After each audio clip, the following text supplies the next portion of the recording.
Sarah Martinez stepped onto the dusty training ground at Camp Pendleton, her worn sneakers crunching against the gravel. The morning sun beat down mercilessly on the California base, but she barely noticed the heat. Her focus was entirely on the group of Marines gathered near the practice ring, their muscular frames casting long shadows across the sand. At 22, Sarah looked nothing like what most people expected from someone claiming to have martial arts expertise. Standing barely 5 feet 4 inches tall and weighing only 125 pounds, she appeared fragile next to the towering figures of the seasoned Marines. Her long black hair was pulled back in a simple ponytail, and her plain gray t-shirt and worn jeans gave no hint of the years of intensive training hidden beneath her unassuming exterior.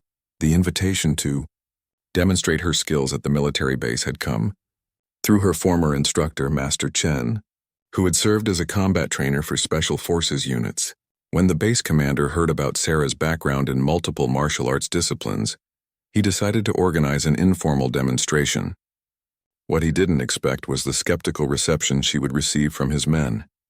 As Sarah approached the group, conversations gradually died down. The Marines turned to study her with expressions ranging from curious to openly dismissive.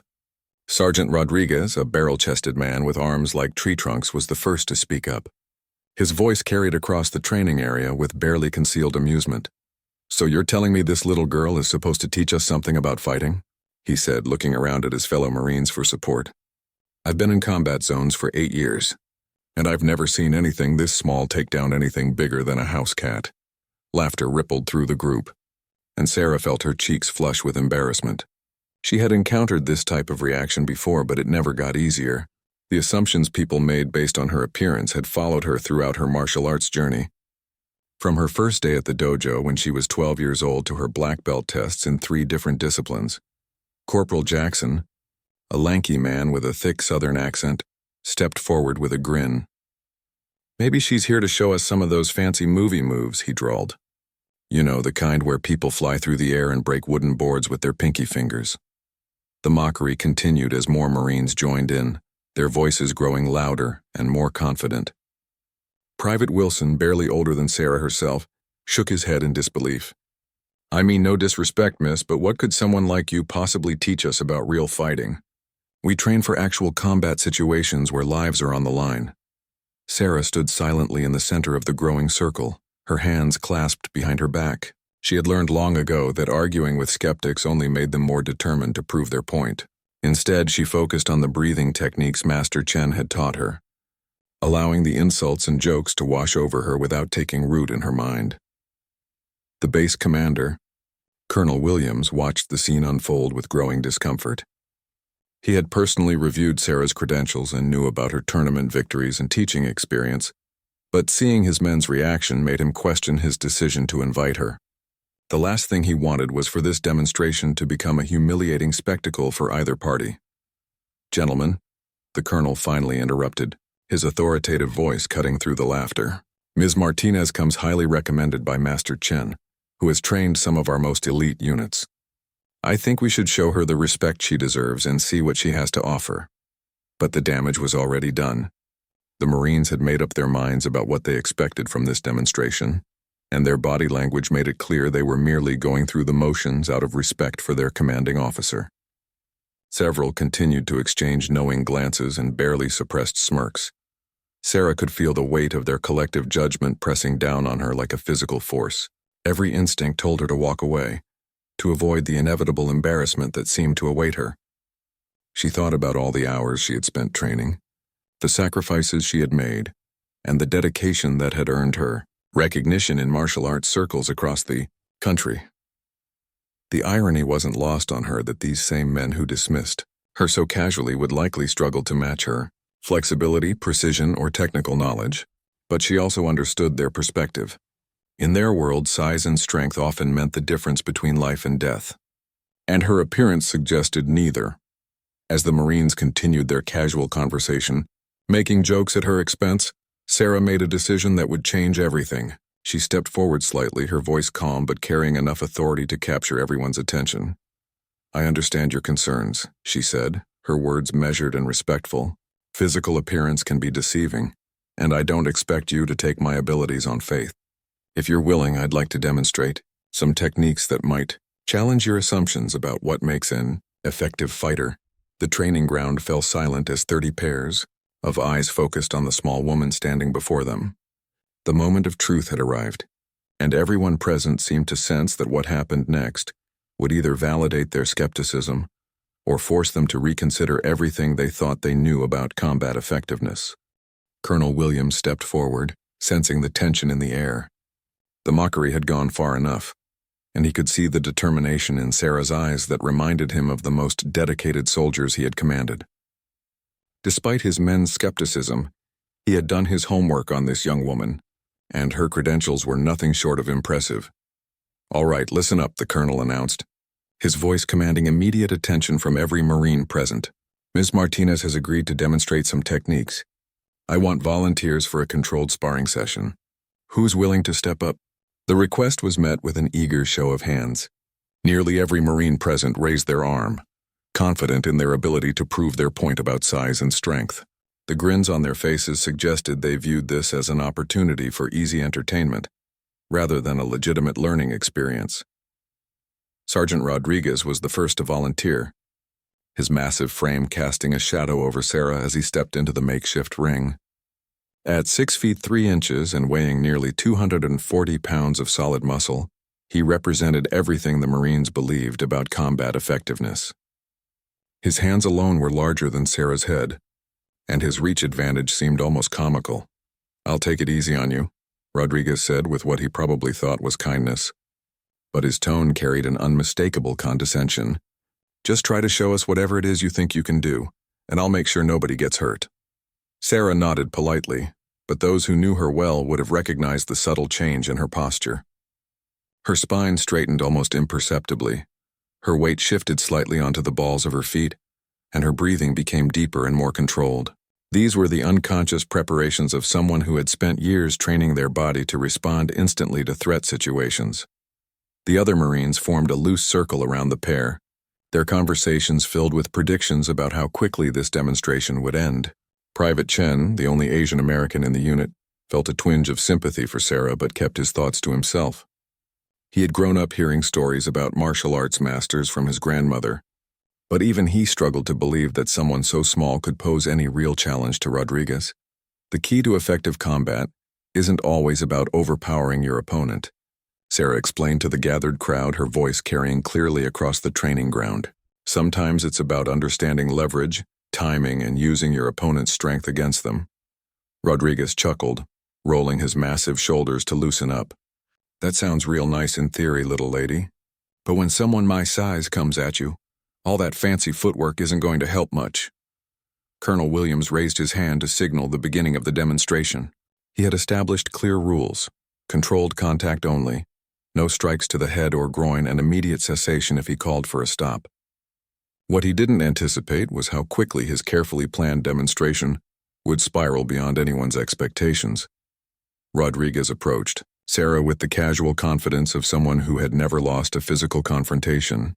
His plan was simple: close the distance quickly, wrap her up in a bear hug, and gently but firmly demonstrate the reality of their size difference. He had used similar tactics countless times during training exercises with smaller opponents. Sarah watched his approach with the focused intensity of a chess master studying an opponent's opening move. Years of training had taught her to read body language like a language, and Rodriguez's telegraphed movements were as obvious to her as road signs. His weight was distributed incorrectly, his guard was too low, and his overconfidence had made him predictable. As Rodriguez reached for her, Sarah moved with a fluidity that seemed to defy physics. She stepped slightly to her left, just outside his reaching arms, and in one smooth motion grabbed his extended wrist, while pivoting her entire body. The movement was so quick that many of the watching Marines weren't sure what they had seen.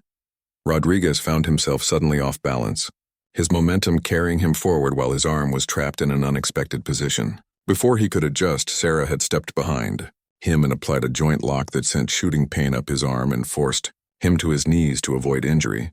The entire sequence had taken less than 3 seconds. The training ground fell silent except for Rodriguez's sharp intake of breath as he felt the precise pressure Sarah was applying to his wrist and elbow. She held the position just long enough for everyone to understand what had happened, then immediately released him and stepped back. The principle here is redirection rather than resistance, Sarah explained calmly, as if she hadn't just taken down a man twice her size. When someone commits their full weight to an attack, they become vulnerable to techniques that use their momentum against them. Rodriguez slowly got to his feet, his face flushed with embarrassment and disbelief. He flexed his arm experimentally, checking for damage, and found only a slight soreness where Sarah had applied the lock. The technique had been executed with perfect control, demonstrating not just skill but remarkable restraint. The Marines exchanged uncertain glances, their earlier confidence beginning to waver.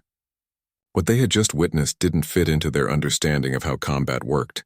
Size and strength were supposed to be decisive advantages, yet Rodriguez had been neutralized so quickly that some of them had missed the actual technique.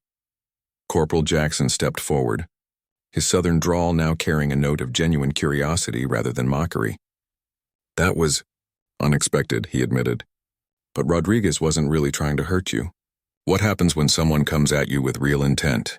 Sarah smiled, recognizing both the challenge and the opportunity in his question. "That's actually when these techniques become most effective," she replied. "The more force and aggression someone brings to an attack, the more energy I have to work with." The atmosphere on the training ground had shifted dramatically. Where moments before there had been casual dismissal and barely concealed laughter, now there was a growing sense of uncertainty. The Marines found themselves witnessing something that challenged their fundamental assumptions about combat, and their reactions ranged from curiosity to outright skepticism about what they had just seen. Corporal Jackson stepped into the ring, his approach markedly different from Rodriguez's casual confidence. As someone who had served 2 tours in Afghanistan and earned commendations for hand-to-hand combat, Jackson understood that dismissing any opponent could be a fatal mistake. His movements were more measured, more tactical, as he circled Sarah like a predator sizing up potential prey. "All right, let's see how those fancy moves work when someone isn't playing around," Jackson said, his voice carrying a harder edge than before. The humor had completely drained from his expression, replaced by the focused intensity he typically reserved for actual combat situations. Sarah recognized the change in his demeanor immediately. This wouldn't be the straightforward attack that Rodriguez had attempted. Jackson was thinking, analyzing, looking for weaknesses and opportunities. His stance was lower, his guard was higher, and his eyes never left hers as he moved around the perimeter of their makeshift ring. The watching Marines sensed the elevated tension. Private Wilson found himself holding his breath, while Sergeant Rodriguez rubbed his still sore wrist and watched with newfound respect for the small woman who had so easily neutralized him. Even Colonel Williams leaned forward slightly, his military bearing unable to completely mask his growing interest in how this encounter would unfold. Jackson's attack, when it came, was nothing like Rodriguez's amateur approach. He feinted left, then explosively drove forward with his right shoulder, attempting to tackle Sarah around the waist while keeping his center of gravity low. It was a textbook military takedown, the kind of move that had served him well in close-quarters combat situations overseas. But Sarah had been training for scenarios exactly like this since she was a teenager. Her response was instantaneous and precise. As Jackson committed to his tackle, she dropped her weight slightly and twisted her torso, allowing his momentum to carry him past her while she maintained perfect balance. Her hands found pressure points on his neck and shoulder that most people didn't even know existed. What happened next appeared almost supernatural to the untrained eye. Jackson's forward momentum suddenly became a liability as Sarah guided his movement in a direction he hadn't intended to go. His legs tangled beneath him, his balance completely disrupted by the unexpected change in direction, and he found himself airborne for a split second before hitting the ground hard. The impact drove the air from Jackson's lungs in a sharp whoosh that echoed across the silent training ground. He lay on his back, staring up at the California sky, trying to process what had just happened to him. One moment he had been executing a perfect tackle, and the next he was flat on his back with Sarah standing calmly beside him, not even breathing hard. The key principle there is called blending, Sarah explained to the stunned audience as Jackson slowly sat up. Instead of meeting force with force, you join with your opponent's energy and redirect it. His own speed and strength became the tools for his downfall. Private Wilson, barely 20 years old and still relatively new to the Marines, couldn't contain his amazement. "How did you even see that coming?" He was moving so fast I could barely follow it. Sarah helped Jackson to his feet, her assistance both practical and symbolic. Training develops what we call mushin, a state of no mind where your body responds without conscious thought. When you've practiced the same movements thousands of times, your muscle memory takes over faster than rational thinking can process what's happening. Jackson dusted himself off, his face reflecting a mixture of embarrassment and grudging admiration. "I've been in real fights, life or death situations, and I've never been taken down that clean," he admitted. "Where did you learn to do that?" The question opened a door for Sarah to share something more personal about her journey. "I started training when I was 12 because I was being bullied at school. Kids thought I was an easy target because of my size. My parents enrolled me in a traditional karate dojo, but I quickly realized that one style wasn't enough if I wanted to be truly effective." She gestured toward the Marines, who were now listening with genuine attention rather than polite tolerance. "Over the next 10 years, I studied 7 different martial arts styles. Karate gave me striking fundamentals. Judo taught me throws and ground control. Aikido showed me how to use an attacker's force against them. And Brazilian Jiu-Jitsu rounded out my grappling skills." The transformation in her audience was remarkable. Men who had been making jokes about her appearance 15 minutes earlier were now hanging on every word, asking technical questions about leverage and timing. The demonstration had evolved from a show-and-tell session into an impromptu seminar on combat effectiveness. Sergeant Martinez, a compact man with quick eyes and calloused knuckles, raised his hand. "All that sounds impressive, but what about multiple attackers? Everything you've shown us is one-on-one, but real fights don't always work that way." It was exactly the opening Sarah had been hoping for. "You're absolutely right," she replied, her voice taking on a more serious tone. "Multiple attackers require completely different strategies. The techniques I've demonstrated so far are just the foundation. When you're outnumbered, survival depends on movement, positioning, and the ability to neutralize threats quickly before they can coordinate against you." The Marines exchanged glances, and Sarah could see the wheels turning in their heads. They were beginning to understand that what they had witnessed wasn't just a couple of lucky moves or parlor tricks. This was a comprehensive fighting system based on years of dedicated study and practice. Colonel Williams stepped forward, his expression thoughtful. "Ms. Martinez, would you be willing to demonstrate these multiple attacker scenarios? I think my men could benefit from seeing how someone with your skills handles more complex situations." Sarah nodded, but her expression carried a note of caution. "I'd be happy to demonstrate, but I want everyone to understand that what we're about to do will be significantly more intense than what you've seen so far. Multiple attacker scenarios require faster movements, more aggressive techniques, and split-second decision-making." The training ground buzzed with nervous energy as 5 Marines volunteered for the multiple attacker demonstration.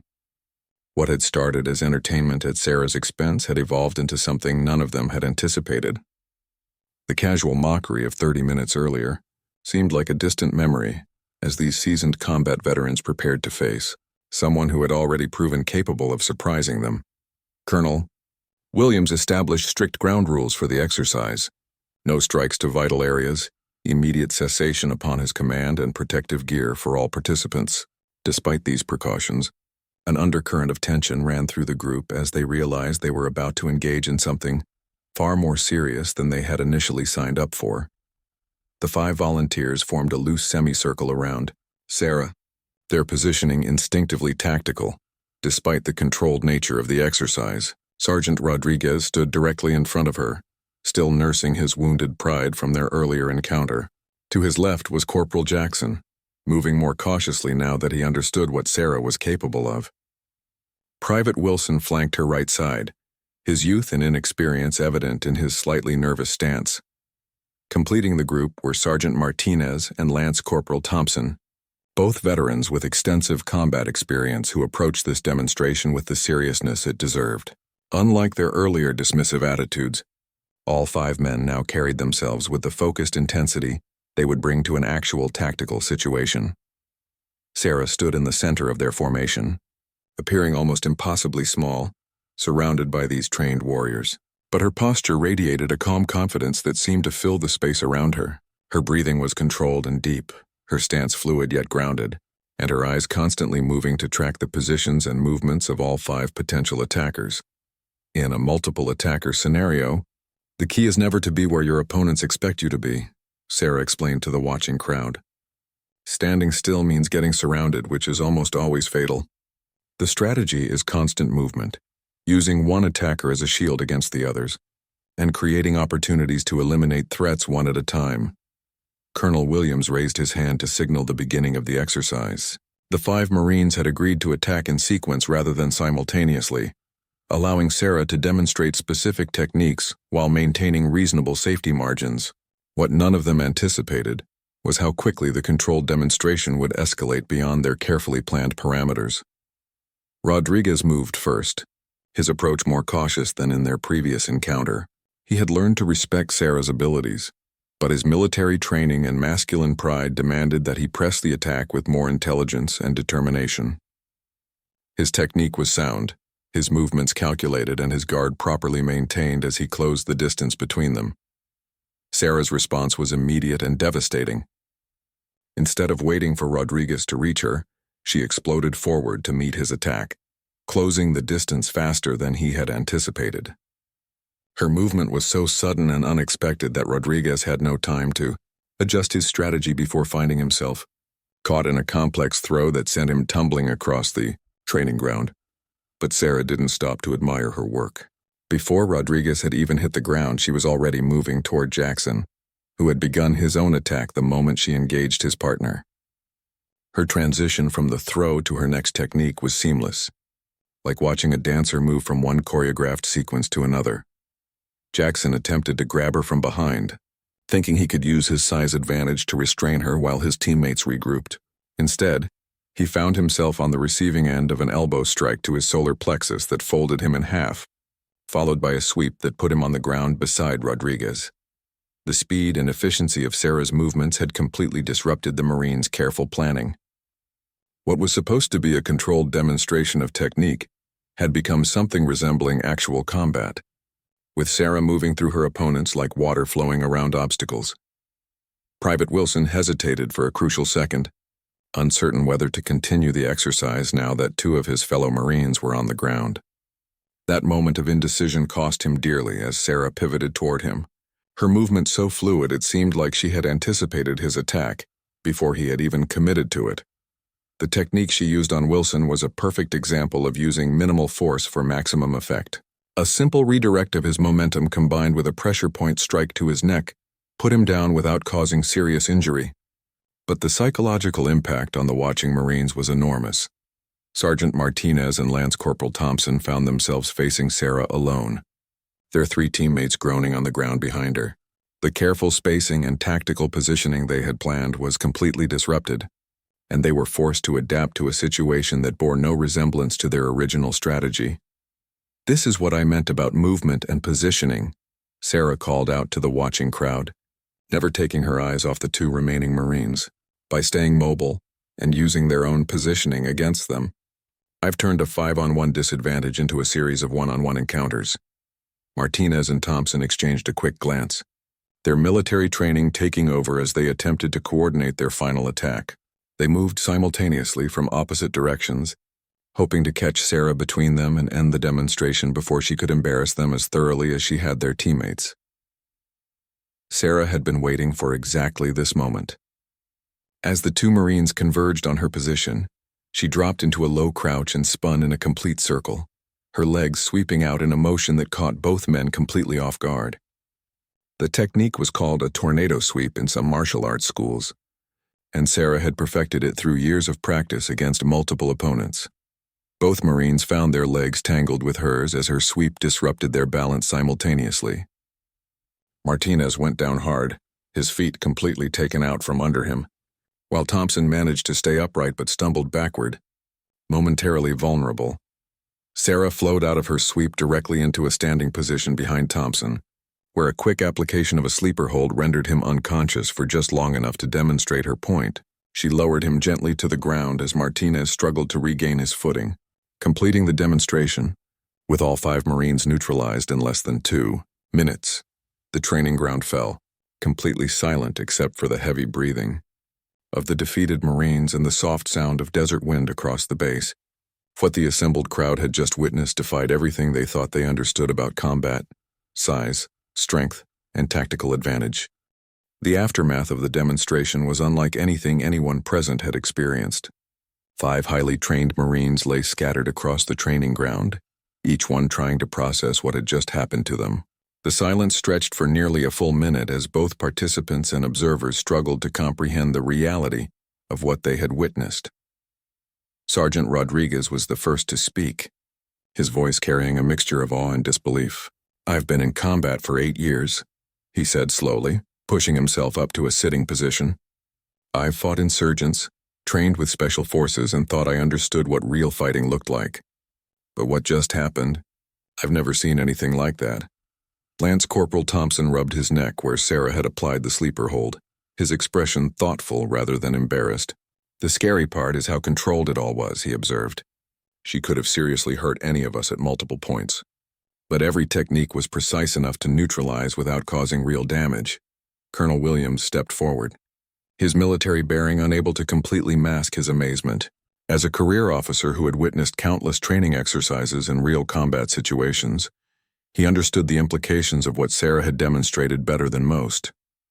The efficiency, timing, and technical precision she had displayed were at a level he associated only with the most elite special operations units. "Ms. Martinez," the colonel said, his voice carrying newfound respect. "What you've just demonstrated goes far beyond what I expected when I invited you here today. The speed and effectiveness of your techniques suggest a level of training that most of my men have never encountered." Sarah helped each of the fallen Marines to their feet, her assistance both practical and symbolic. The gesture represented a bridge between the mockery that had opened their encounter and the mutual respect that was now emerging. Her movements remained fluid and controlled, showing no signs of fatigue despite having just engaged 5 opponents in rapid succession. "The most important thing to understand," Sarah addressed the gathered crowd, "is that what you've seen today isn't about me being special or having some kind of supernatural ability. It's about the power of dedicated training, proper technique, and understanding the principles that govern effective combat." Private Wilson, still shaking his head in amazement, raised his hand. "But how long does it take to develop that kind of skill? I mean, we train constantly, but nothing we do prepares us for someone who can move like that." The question opened a door for Sarah to share more about the journey that had brought her to this level of expertise. "I've been training 6 days a week for 10 years, she replied. "That's roughly 3,000 hours of dedicated practice across multiple disciplines. But more importantly, I've studied under masters who understood not just the physical techniques, but the mental and philosophical aspects that make them truly effective." She gestured toward the Marines, who were now listening with the focused attention they typically reserved for critical tactical briefings. "Your military training is excellent for what it's designed to do: operate as part of a unit, use weapons effectively, and survive in combat situations. But hand-to-hand combat is often treated as a secondary skill rather than a primary focus." Corporal Jackson, now standing and moving normally despite his earlier encounter with the ground, nodded thoughtfully. "So what you're saying is that we've been trained to fight like soldiers, but you've been trained to fight like—" "What, a warrior?" "More like an artist," Sarah corrected gently. "In traditional martial arts, combat is viewed as an art form that requires the same dedication and refinement as music or painting. Every movement has a purpose. Every technique serves multiple functions, and the ultimate goal is to achieve effectiveness through efficiency rather than force." The philosophical aspects of what Sarah was describing resonated with several of the Marines who had grown frustrated with the limitations of their standard combat training. Sergeant Martinez, who had boxed professionally before joining the military, found himself particularly intrigued by her approach to fighting as an integrated system, rather than a collection of individual techniques. "I have to ask," Martinez said, "how many people can actually do what you just did? Are there others out there with your level of skill? Or are you some kind of unique case?" Sarah's expression became more serious as she considered how to answer. "There are probably a few hundred people worldwide who could perform at this level across multiple martial arts disciplines. Most of them are either professional fighters, dedicated teachers, or individuals who have made martial arts their life's work. It's not common, but it's also not as rare as you might think. The implications of her answer weren't lost on the assembled Marines. If there were hundreds of people capable of this level of combat effectiveness, it meant that their assumptions about their own fighting abilities might be fundamentally flawed. The confidence that came from their military training suddenly seemed less absolute. Colonel Williams saw an opportunity to turn this unexpected demonstration into a valuable learning experience for his men. "Ms. Martinez, would you be willing to conduct some training sessions for my unit? It's clear that we have significant gaps in our hand-to-hand combat capabilities." Before Sarah could respond, Sergeant Rodriguez interjected with a question that had been bothering him since the demonstration began. "I have to know, when you were taking us down, were you holding back? Could you have ended those encounters even faster if you had wanted to?" The question hung in the air as everyone present realized they might not want to hear the answer. Sarah's pause before responding was telling, and when she finally spoke, her words carried the weight of absolute honesty.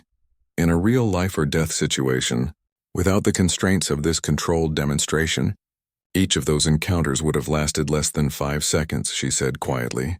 "The techniques I used today were chosen specifically because they neutralize opponents without causing permanent damage. There are other options available when survival is the only consideration."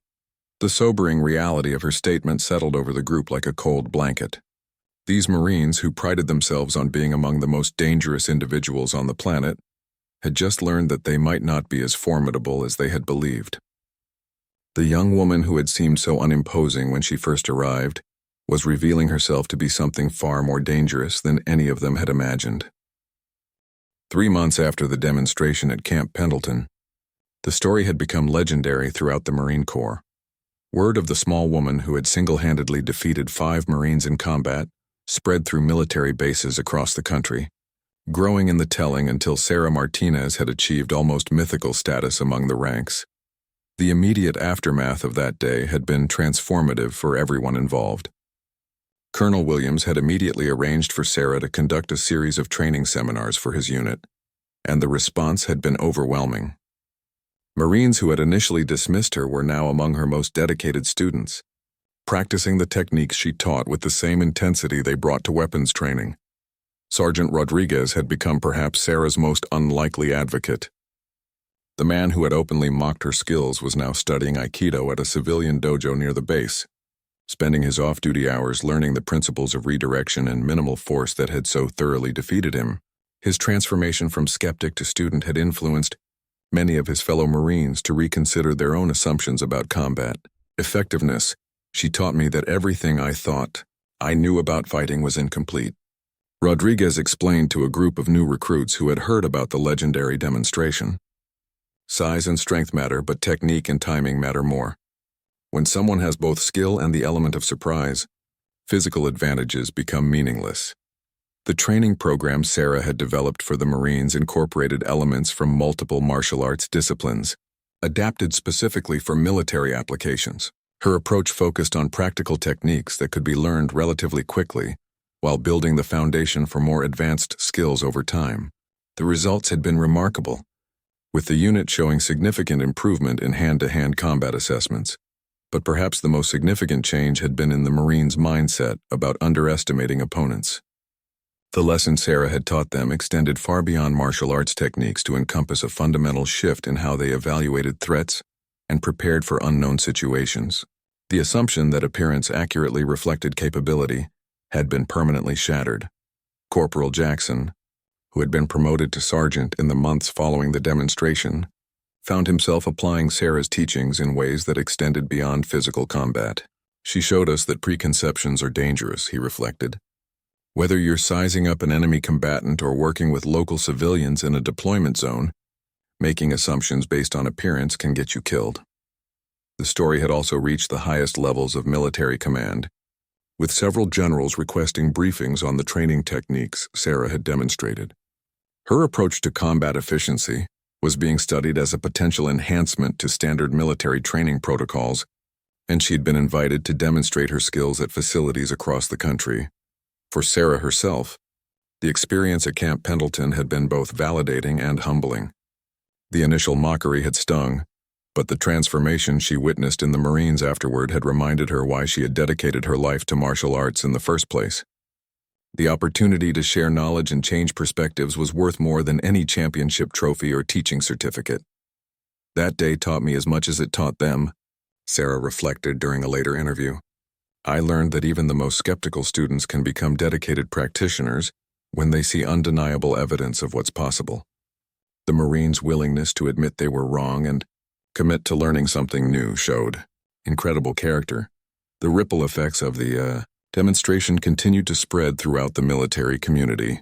Other service branches began requesting similar training programs, and Sarah found herself consulting with elite units who wanted to incorporate her techniques into their special operations training. What had started as a simple demonstration had evolved into a comprehensive examination of how the military approached hand-to-hand combat. The 5 Marines who had participated in the original demonstration each carried the experience with them as they continued their military careers. Private Wilson, who had hesitated during the multiple attacker scenario, became one of the most dedicated students in Sarah's training program, eventually earning his black belt in 2 different martial arts disciplines while still serving active duty. Lance Corporal Thompson, who had been rendered unconscious by Sarah's sleeper hold, became an instructor himself, teaching the techniques he had learned to other Marines and emphasizing the importance of respecting every opponent regardless of their appearance. His experiences that day had taught him that overconfidence could be as dangerous as any enemy weapon. The training ground at Camp Pendleton, where the demonstration had taken place, became an unofficial shrine to the lessons Sarah had taught. New recruits were brought there to hear the story of the small woman who had defeated 5 Marines, and the tale served as a powerful reminder that assumptions about capability could be both foolish and dangerous. Years later, when military historians studied the evolution of combat training in the early 21st century, they would point to Sarah Martinez's demonstration at Camp Pendleton as a turning point. The event had challenged fundamental assumptions about physical combat and forced the military to reconsider how it prepared soldiers for hand-to-hand encounters. The legend of that day lived on in countless retellings, each version emphasizing different aspects of what had transpired. Some focused on the technical brilliance of Sarah's techniques, others on the humility shown by the Marines in accepting their defeat and learning from it. But all versions carried the same essential message: never judge capability by appearance, and always remain open to learning from unexpected sources. Sarah continued her martial arts journey, eventually opening her own training academy, where she taught both military personnel and civilians. The academy's motto, inscribed above the entrance, read simply, "Strength comes in many forms." It served as a daily reminder of the lesson she had taught that dusty afternoon at Camp Pendleton, when a small woman had changed the way an entire military unit thought about combat, respect, and the dangerous assumptions that come from judging others by their appearance. The 5 Marines who had volunteered for that demonstration never forgot the experience. They carried the lesson with them throughout their careers, sharing the story with fellow service members and using it as a teaching tool for new recruits. The day they had been knocked out by someone they had initially dismissed as harmless had become one of the most valuable learning experiences of their military service. In the end, what had started as mockery had become mutual respect. Skepticism had transformed into admiration, and assumptions had given way to understanding. The training ground at Camp Pendleton had witnessed more than just a demonstration of martial arts techniques that day. It had been the site of a profound lesson about the dangers of preconceptions and the power of keeping an open mind, even when faced with something that challenged everything you thought you knew about strength, skill, and capability.